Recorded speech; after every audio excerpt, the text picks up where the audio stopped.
nakig-unite ta ni Jesus Christ. Dili lang kay sa ato ang pag-fellowship makig-unite ta, kundi adlaw-adlaw nga tanan naa na si Jesus nahiusa sa imong kasing-kasing inside of you. So nang mahadlok na kamulitok sa mga pulong nga makapasipala sa Ginoo, labaw sa taonan makapasipala sa imong igsuon. Once nga imong igsuon dili na nimo higugmaon, bakakon ka kun dili nimo higugmaon imong igsuon nga nahigugma ka sa Ginoo. Diba? Di ba sa 1 John? Once nga mayon ka nahigugma ka sa Ginoo kasinagan nimo imong igsuon, bakakon ka. Why? We need to love one another. Unang sugo sa Ginoo. Unang importante nga ang atong pakigiusa sa Ginoo, hiusa gyud ka, dili gyud ka divided. Once you are divided in spirit diya sa Ginoo, di gyud ka makaasdang sa mga pagsulay ning kalibutan. Mapukan gyud ka. Why? Naamay kaaway. Mayon tag wala ta kabalo nga nay kaaway. Naamatay kaaway nga dili makita. Mo nagikinahanglan ta. Gikinahanglan ta nga mahimong wise, mahimong mabilantayon sa atong pagkinabuhi adlaw-adlaw. Naatay kaaway ug dili na mosugot ang kaaway nga kanunay nimo gidayeg ang Dios. Dili na siya mosugot nga muyukbong ta sa Dios. Dili na siya mosugot nga mosimba ta sa Ginoo. Mao nang ikaw kanunay iyahang hilabtan. Una, you need to be kanang close sa Ginoo. Maka nang imong bakos dili luag sa pagpangalagad sa Ginoo. Why? Kung luag ang bakos nato sa tong pagpangalagad sa Ginoo, gamay ra nga pulong. Malayo ka sa Ginoo. Ug imo na himuon nga sa amin or imo na himuon nga rason nganong mawala ka. Bisan imo pa na himuong rason, ang atong kaluwasan, ang atong kabag-uhan binagsa. Dili na ako madala ang imong kabag-uhan sa akong pagbag-o. Kinahanglan ikaw mismo. Ako mismo. Munang walay pamilya dili sa pagbag-o, sa kaluwasan, walay asawa o bana. Kundi kita mismo mga tubang. Mga igsuon. Dili na pwede nga sakupon ka. O na siya nga importante. Magikloth ta sa Ginoo sa diyang nag-decide ta nga magbag-o musunod sa Ginoo. Muna gani nga naay mga pagmaymay, naay mga pagpahimangno, may mga correction, naay mga pagtudlo. Asa makita ang pagtudlo, pahimangno ug correction naa sa church. Mo nang dili ta mosimba kay di ta gusto koreksyonan. Kay naglantaw ta sa mo correction na pariha ra man nako.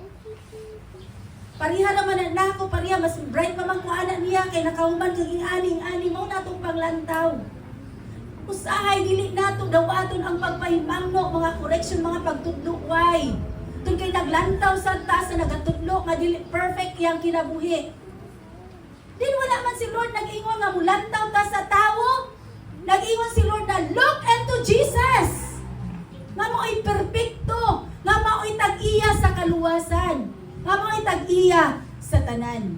Una, we must be clothed. Samtang ato di kinabuhi. Samtang naningkamutang magbag-o. Kay lisod ang pagbago, gabi nagpaborito nimo ng sanina, bisan asa pa nagiluklok, imo jud nang uting kayon isod og balik. Then kung paborito nimo musulti og baka, kanunay mag-remind nimo musulti jud kag baka. Kung paborito nimo ng mga butang, nga ang ngayan nimong taliddan tungod di-decide ka nga mga lagad sa Ginoo, mo remind na nimo nga imong balikan. Ang pinaka-importante, atong hukton. Huktan nato ang atong nabatunan. Nga dili jud mailog ang pagkamatarong sa Ginoo diri nato. Nga dili mailog sa dihang gipasaylo na ta sa Ginoo. Nga dili mailog ang gugma nga gihatag sa Ginoo nato. Muna nga gikinahanglan nato isulob nato kanunay si Kristo. Dili nato himuon nga maduminggo ra ta magsulob sa kinaiya ni Kristo. Nga nindot kay ta mo perform, nindot kay ta mo awit, nindot kay ta mo maminaw, nindot kay ta mo dayig. Gikan diri ang to didto. Pero panahon na kita nag-inusara, ang tanang bugaw ibuhat na to. Subakak para sa Ginoo. Dili niya dawaton atong pagdayeg, katuota nga gidawat. Why? Dili man ta kanilong sa Ginoo. Dili kita makanilong sa Ginoo. Una sa panahon sa atong pagbag-o, gikinahanglan nato ang Ginoo. Kay dili jud ta mabag-o, kita ragaw na una nagbag-o, nang balik na pud ta. Why? Dili man ta makasugakod kung wala ang Dios. Wala tay kusog. Wala tay kaalam, wala tay kontrol. Mo na gani nga kanunay si Lord mo gama ni siya pamaagi na atay mga anak nga mamutbot na to. Mangitag na pamaagi ang Ginoo nga masakpan ka. Kay ngano gusto ni Lord nga sa diyang nakaila ka si Ginoo, tinuuray jud imong pag-ila. Dili lang kay ikadlo ka nimo imong mama, ikadlo ka nimo imong papa, magtago-tago ka, panahon masakpan ka. Kay si Lord mangitag pamaagi, kay dili man siya gusto mapahamak ka. Sakpan mo ka. For example, sitwasyon. Wala nakita mo sa kaanak nga maging anak. Pero panahon nga time, na gusto ni Lord nga ipadayag para ka masultihan, madisiplina, makit-an jud ka. Muna in that way, si Lord nagpangga nimo. Unang usba. Gusto ni Lord mausab jud. Tungod kay ang dili maayo, dili jud na maayo. Ngano man? Tungod kay maayo ang Dios. Gano nagdula-buhat ka sa dili maayo? Ang tanan nga dili maayo, dili na iya sa Dios. Apan ang maayo, iya gid na sa Ginoo. Una, so everything, bisan pa sa isugod nato sa atong lawas, ibutang nato sa atong lawas, once nga dili na maayo, ayaw na buhata. Why? Naa ang Ginoo kanunay. Nakakita, bisan pa sa mga pulong. Nakita na si Lord. Una gani na, kung gusto ka nga ang kabag-uhan, ma-maintain na nimo, isulod jud si Kristo.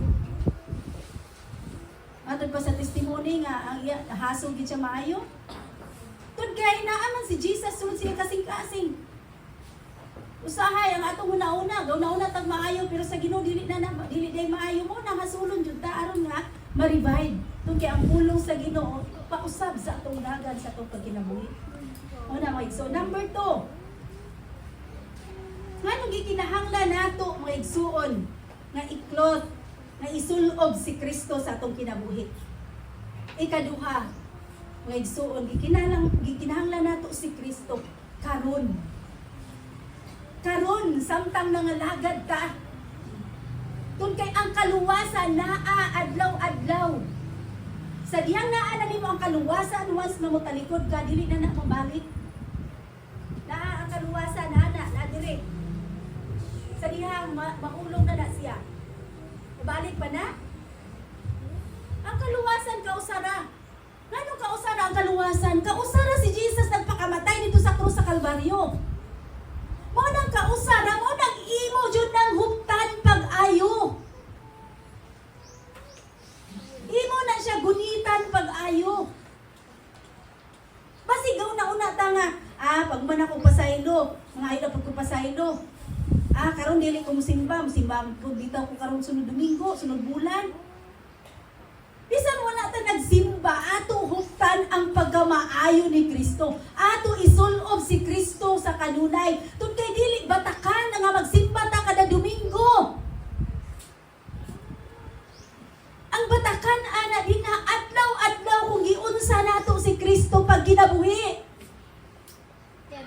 Mga igsuon. Muna gani nga adlaw-adlaw nato siya simbahon. Adlaw-adlaw nato siyang sangpiton. Adlaw-adlaw nato tun-an iyang pulong, meditate the word day and night. Pray without ceasing. Give thanks to the Lord in all things. Sa tanan, pasalamatan nimo ang Ginoo. Tungod kay gusto ni Lord nga adlaw-adlaw konektado kaniya, dili lang kay sa Domingo nga mag-gitar ko, mag-drum ko, mag-keyboard ko, mag-praise and worship ko. Dili na siya batakan. Naluwas na ka, dili. Everyday kinanglan ang kaluwasan ato at imanon. Sa ngalan mo.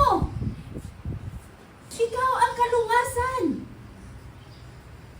Muna nga adlaw-adlaw importante karon. Karon mabuhi pa ta. Atong gunitan pag-ayo mga igsuon. Kay basi naguna-una na ta, luwas na kutong kay gibaptismuhan ko, luwas na kutong kay nangayo kong pasaylo. Gabuhat pa ta, gamob pa ta kada adlaw. Mga igsuon. Ug dali ra niya ta madalin as tong kay grabe ka danlog ning kalibutana. Nya usahay maglantaw jud ta sa tawo dili sa Ginoo. Atong desisyon as usahay wala na sandig sa Ginoo, nasandig sa tawo. Mao na nakapakyas-pakyas ta. Kay usahay giuna nato paminaw ang tawo dili ang Ginoo.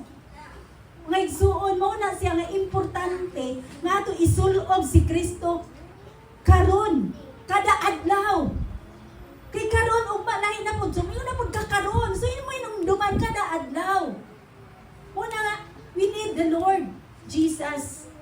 Aron nga ang resulta sa imong pagkabag-o, maigsoon mo resulta na siya sa maayong relasyon sa Ginoo. Kay gibag-o ka atong puna nang gisulob nimo si Kristo aron ka makabaton og kabag-uhan, so na transform ka, nabag-o ka. So ang result ana good relationship diha sa Ginoo. Nya kung good relationship ka sa Ginoo, ngano mo buhat pa man ka sa dili maayo? Nganong musulti pa magbakang imong baba? Nganong mamalikas pa man ka? Sa ato pa, walay resulta ang iyong pagkabag-o. Right? So, ang resulta sa imong kabag-uhan, maayong relasyon. So, muna nga, ang maayong relasyon mabatunan sa tibuok pamilya, sa tibuok family sa church, kung doon na tayo kasing-kasing nga humbleness. Kay mauna ang kinaiya ni Kristo. Pero kung wala ta ana nga kasing-kasing, wala ta na bag-o, wala to na down, wala na anod. Ang daan natong pagkatao, tong kanili man na pagkatao ni Kristo na ang magarbuhon. Ang pagkatao ni Kristo mauman ang humble. Kinaiya ni Kristo mo na kay gisulod na nato si Jesus Christ sa to pa natay kinaiya nga humble. Natay kinaiya nga dili bakakon. Natay kinaiya nga dili daling masuko. Doon natay kinaiya nga dawaton nato ang mga tao bisan dili nato nakakayang dawaton. Pakanon nato ng mga tao bisan dili nato ang iyan pakanon kay kulang atong pagkaon. Tun kay mao nang kinaiya ni Kristo. Gipakaon niya tong daghan 5,000. Tun kay concern siya.